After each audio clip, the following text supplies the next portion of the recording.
Autrefois source de vie, le fleuve Oumerabia n'est plus qu'une étendue de terre craquelée.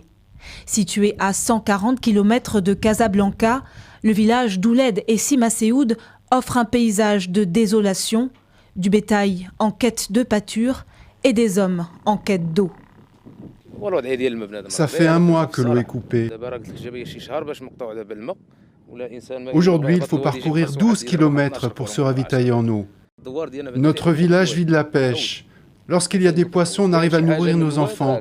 Sinon, ils se retrouvent sans rien. Aujourd'hui, il n'y a plus de poissons, car il n'y a plus d'eau. Il ne reste que la terre. Le Maroc traverse sa pire sécheresse depuis au moins 40 ans. Selon l'OMS, le pays est en situation de stress hydrique structurel, proche de la pénurie. En cause, une politique agricole aquavore, fondée sur l'irrigation goutte à goutte de zones particulièrement arides. De fait, plus de 80% des eaux vont à l'agriculture, qui représente 14% du PIB marocain. Mais ici, les agriculteurs ont depuis longtemps abandonné l'idée de faire pousser quoi que ce soit.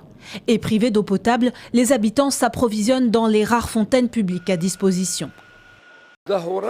La situation s'est dégradée à cause de la sécheresse ces 7 dernières années. Il n'a pas plu et c'est avec cette pluie qu'on irrigue nos terres. Les fontaines qu'on nous a installées dans le village ne sont opérationnelles que 1 à 2 jours par semaine. Et les gens s'entassent devant par dizaines. C'est dramatique de voir les gens se bousculer pour un peu d'eau à boire. Pourtant, le barrage d'Al-Massira, deuxième plus grand du Maroc, borde la province. Or, le taux de remplissage de ce réservoir n'atteint que 5% selon les derniers chiffres officiels.